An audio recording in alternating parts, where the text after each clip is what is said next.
Hola, ¿qué tal? Voy a contar la historia de una revelación divina o epifanía que tuvo un día un chico y cómo esa revelación le ha llevado a ser un activo propagador de delirios en las redes sociales.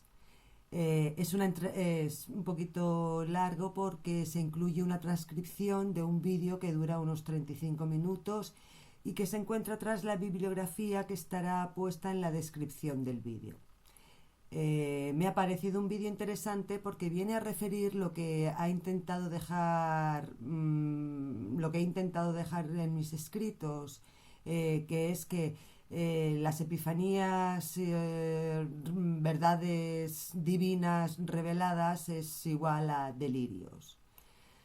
Eh, la manifestación de un ser sobrenatural que abre los ojos al elegido a un plano distinto ocurre en todas las culturas que puedan existir en este planeta. Epifanía significa manifestación desde arriba, esto es, revelación divina. Hablar con dioses, ese ser trascendental, creador de todo el universo, en directo o a través de algún emisario, suele ser lo que se llama, estos emisarios se les suelen llamar ángeles, es muy común. Para muchas otras culturas, las epifanías corresponden a revelaciones o apariciones en donde los profetas, chamanes, médicos, brujos u oráculos interpretaban visiones más allá de este mundo. En la historia de las religiones nos encontramos con diversos personajes que han sentido la divinidad que le ha revelado alguna verdad.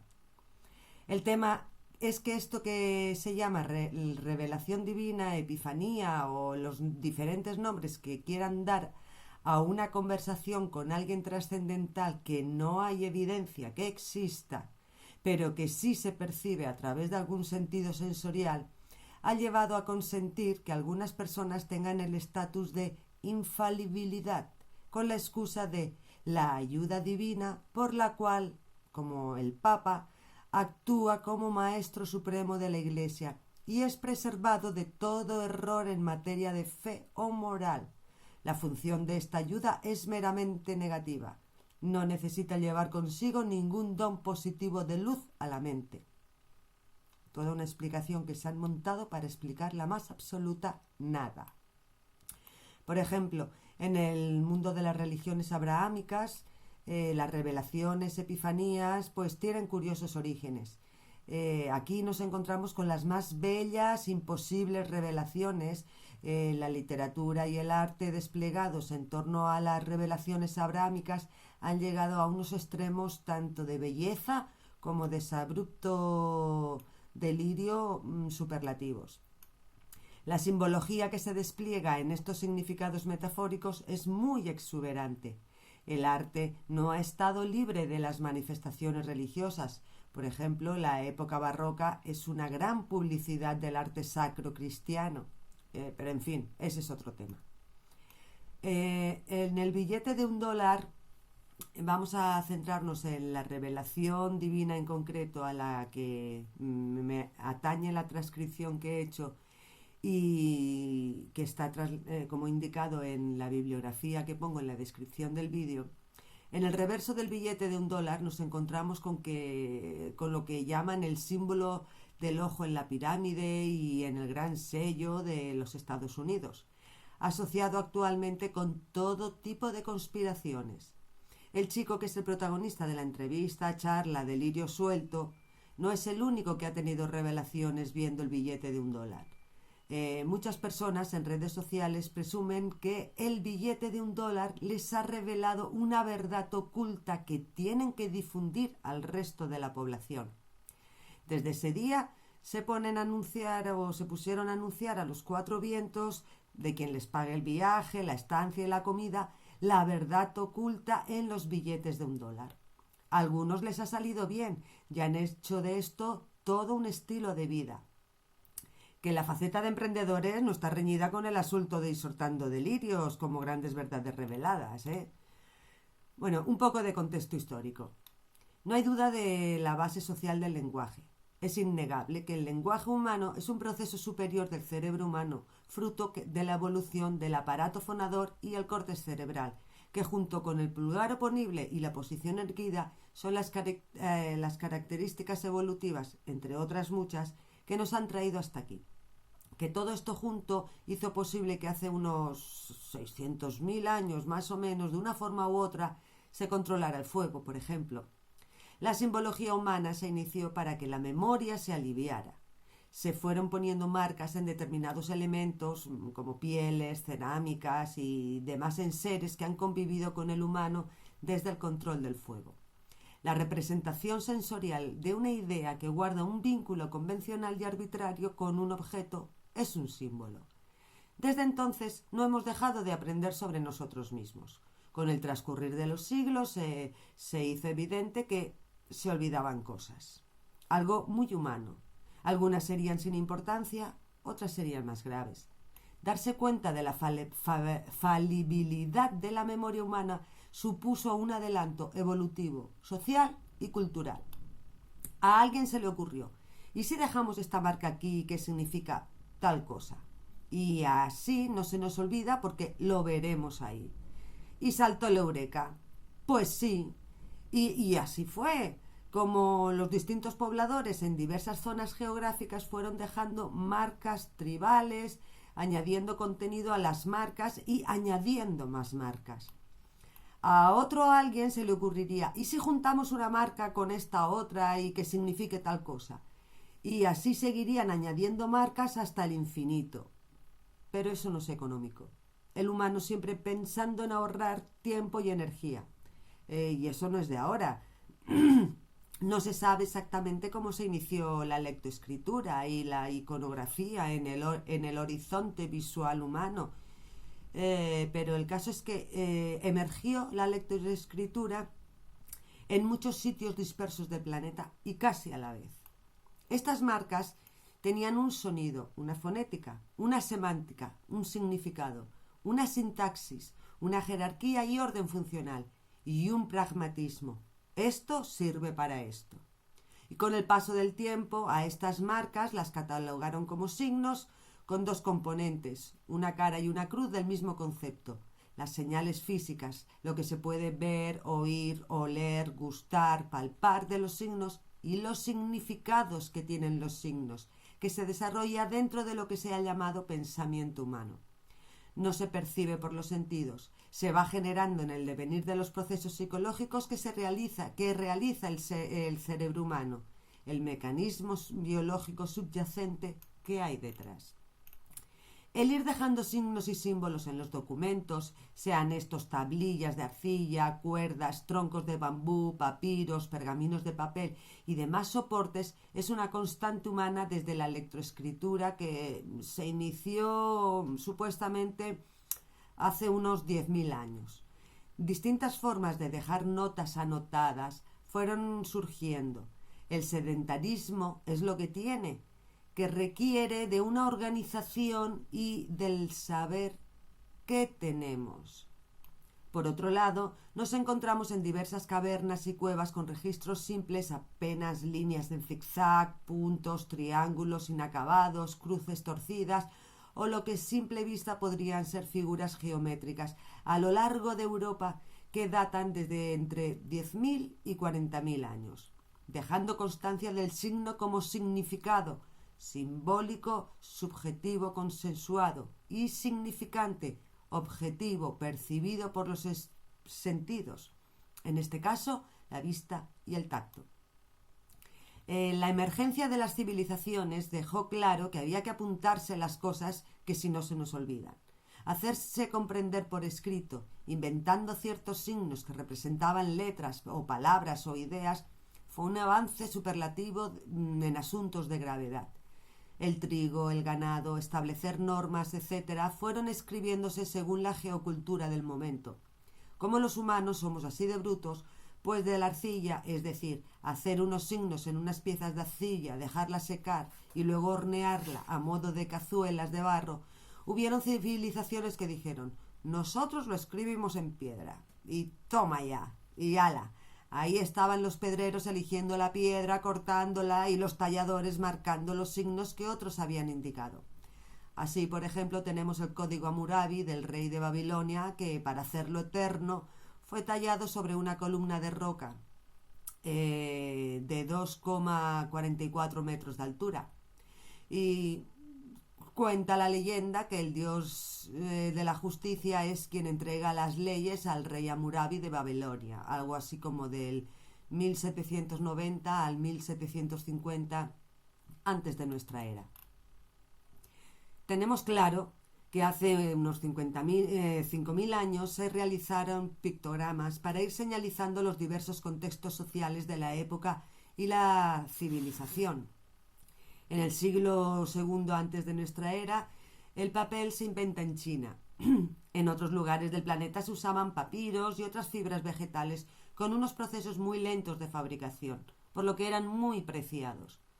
En el año 868 de nuestra era, en China se usaba la xilografía, utilizando planchas de madera talladas para imprimir los motivos geométricos y decorativos de figuras de animales y vegetales. Los monjes budistas pensaron que esta técnica también podría ser válida para imprimir libros y en el siglo II de nuestra era comenzaron a utilizarla para ese propósito. En 1440 se da a conocer la imprenta.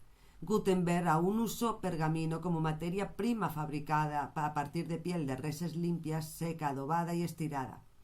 Entre 1844 y 1884 se desarrollaron los primeros métodos para la obtención de pasta de madera, una fuente de fibra más abundante que los trapos o las hierbas. Estos métodos implicaban la abrasión mecánica y la aplicación de procedimientos químicos a base de sosa cáustica, sulfitos y sulfatos, celulosa de sulfato, que con estos cambios se inició la era moderna de la fabricación de papel y pasta.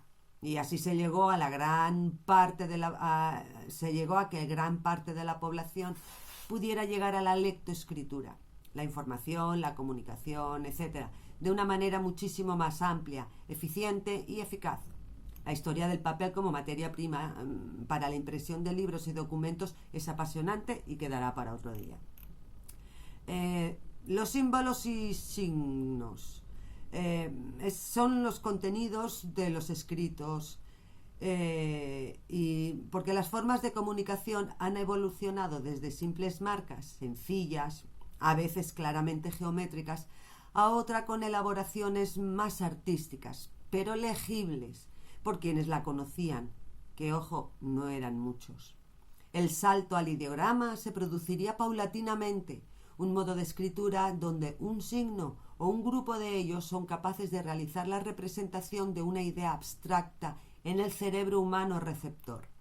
Los ideogramas o asociaciones de ideas llevan milenios entre nosotros. Es otra habilidad humana que se produce en el interior del cerebro humano y que se manifiesta al exterior, esto es, se comunica a través de la voz, el sonido y de diferentes marcas en algún soporte. Y de todos estos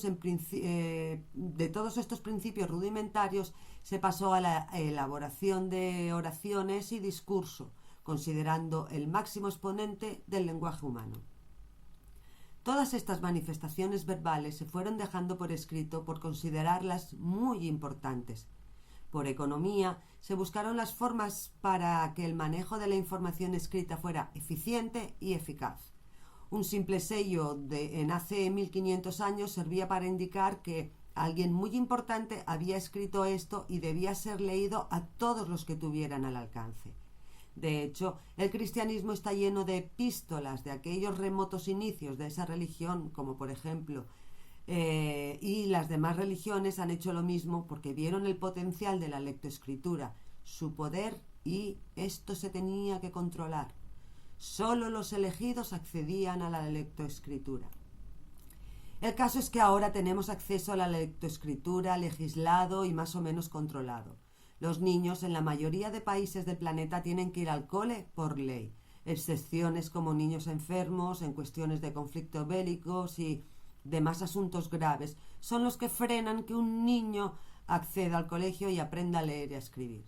Se aprende un alfabeto que suele ser el del país de origen y sus combinaciones fonéticas, semánticas, sintácticas, gramáticas y pragmáticas paulatinamente. Es un proceso que suele durar unos 10 años. En hipótesis, un niño que entra con 6 años al colegio tardará unos 10 años en aprender a manejar correctamente el idioma que hable, oral y escrito. Y esto es sin faltas de ortografía, con un correcto orden de las palabras y conociendo los significados de las palabras que use. Otros pocos ya habrán llegado a un punto de elaborar bellas frases con recursos estilísticos que darán énfasis o belleza a los enunciados. Por otra parte, los símbolos y signos más arcaicos están entre nosotros por medio de la publicidad, los logos de las empresas, las series, las películas, etc. Vamos, que estamos inmersos en signos y simbologías. La sencillez del ideograma, el signo, es fascinante. Esas asociaciones de ideas evocadas tan solo con un rasgo es algo que perdura con las consecuencias buenas y malas que trae. Que se encuentren signos arcaicos entre nosotros a través de la publicidad es porque algo que saben muy bien los publicistas es que al cerebro humano le gusta mucho, tanto como la glucosa, un ideograma, que con su sola evocación resulten muchos significados encadenados con ahorro de energía y tiempo. Es estupendo. ¿Qué les gusta un heurístico al cerebro? El sistema de recompensa del cerebro es el que es. Funciona así. No hay intención previa y hay un funcionamiento que hay que conocer para no caer en errores. El signo es el estímulo por excelencia. Es el que pone en marcha el cerebro para la acción, el reposo o la contingencia adecuada para el momento. Bueno, eso de adecuada sería poner un calificativo de adaptativo a todas las circunstancias de la vida, y no es así.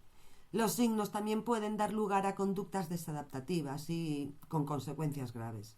De ahí todas estas leyendas que bajo un eslogan, ideograma, el poder de la palabra, han usado muchos ideólogos de las más locas hipótesis en todos los campos del saber. Los signos fueron estudiados por los estoicos, por Agustín de Hipona, por Charles Sanders Peirce, por Ferdinand de Saussure, por Umberto Eco, por Noam Chomsky, entre otros autores. En conjunto y por separado, estos autores y muchísimos más nos han dejado un legado de conocimiento que sirve para comprender mucho mejor eso que hace el humano llamado pensamiento, lenguaje, representación e interpretación. Unos pocos conceptos. Se llama semiosfera a la cultura de signos concretos que nos rodea en entornos de ciudades, pueblos y demás obras humanas. Está claro que en el campo no encontraremos semiosfera creada por humanos. Ahí tendremos señales e indicios de las huellas dejadas por algún animal, algún nido roto, algún desprendimiento de rocas que llame la atención. En fin, signos, en definitiva, que se pueden estudiar, comprender e interpretar, pero que no forman parte de la semiosfera humana. No han sido creados por el humano. Lo único que puede hacer el humano es observarlos, estudiarnos y algunas veces podrá hacer predicciones. La semiosfera se concibe de cosmogonias, creencias y prácticas religiosas a través de las cuales se crean contenidos de los más variados productos naturales como el maíz, el trigo y demás elementos de la naturaleza que han sido usados por el humano para llenar de objetos importantes sus símbolos. Está claro que productos como el maíz o el trigo están unidos al humano por algo tan básico como el comer. Dar simbología a elementos así parece un proceso natural evolutivo. Se le da importancia al producto porque si no se come ese producto, el humano muere de inanición o puede pasarlo muy mal. Cada zona geográfica tiene sus particulares cosmovisiones respecto a algún producto alimentario. Maíz en Sudamérica, trigo en Egipto, arroz en Asia, son elementos que han dado la materia prima como los más básicos y fundamentales símbolos de fertilidad y renovación. Un elemento físico y objetivo de la naturaleza, como es el cereal, tiene unas evocaciones de conceptos abstractos de fertilidad y renovación en el cerebro humano, basados sobre todo en la observación de la naturaleza y los ciclos vitales de estos vegetales. El tema es que hoy en día los símbolos se usan en distintas emisiones de mensajes de diversas labores humanas, símbolos que se convierten en códigos consensuados con una amplia mayoría de la población representada en diversos sectores políticos, académicos, sociales, etc. La cosa del interpretar. Es en la interpretación de los símbolos artísticos sin un contenido objetivo consensuado donde se encuentran los grandes problemas. Lo que han llamado la exégesis es lo que llena libros y libros de diversas opiniones. Estas metáforas lingüísticas que asocian objetos de la naturaleza con representaciones mentales que la mayor de las veces tienen que ver con los asuntos de la comida y la reproducción han sido usadas para anunciar grandes males o grandes remedios según convenga al chamán y ideólogo de turno. Pero volvamos al billete del dólar que tantas epifanías modernas ha desencadenado. Los dibujos que suelen haber en los billetes que se usan en el planeta están llenos de simbología, que normalmente cuentan una historia. En la simbología de los billetes de euro se cuenta la historia de la arquitectura de Europa. Así, el billete de 5 euros es el periodo arquitectónico clásico, el de 10 euros el románico, el de 20 el gótico, el de 50 renacentista, el de 100 barroco y rococó, el de 200 la arquitectura del hierro y el cristal, y el de 500 euros la arquitectura moderna del siglo XX. De momento, no tengo constancia que los periodos arquitectónicos representados en los billetes de euro haya dado lugar a epifanías o revelaciones divinas. Parece ser que estos billetes no levantan pasiones. Son simples billetes de uso que no tienen un más allá trascendental, como mensajes ocultos que algunos pocos elegidos detectan y son los encargados de difundirlos al mundo. En el anverso de estos billetes de euro incorporan imágenes de ventanas y puertas, símbolo de la apertura y cooperación en el continente, y las 12 estrellas de la Unión Europea que representan el dinamismo y la armonía entre las naciones de Europa. En el reverso aparece un puente que representa la estrecha cooperación y comunicación existente entre Europa y el resto del mundo.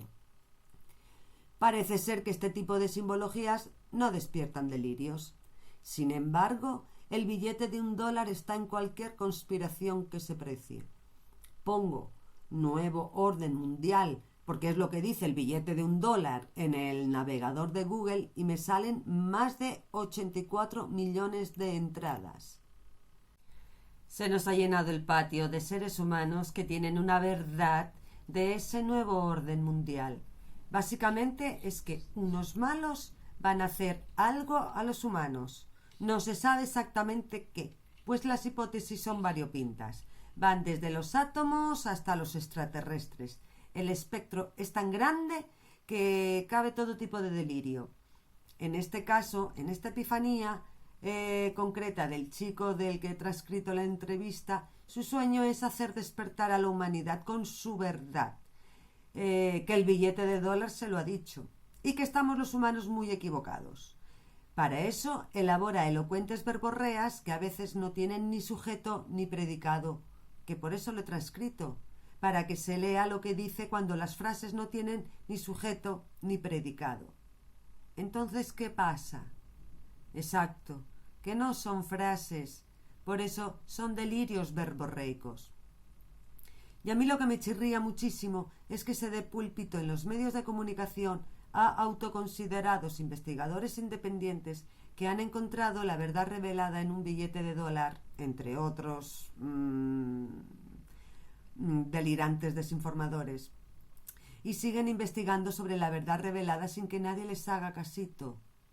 Que encima este visionario de los billetes de $1 vaya diciendo que nadie financia su investigación dando pena de lo bueno que es y lo malo que somos los demás, o son los demás. Todavía chirría más.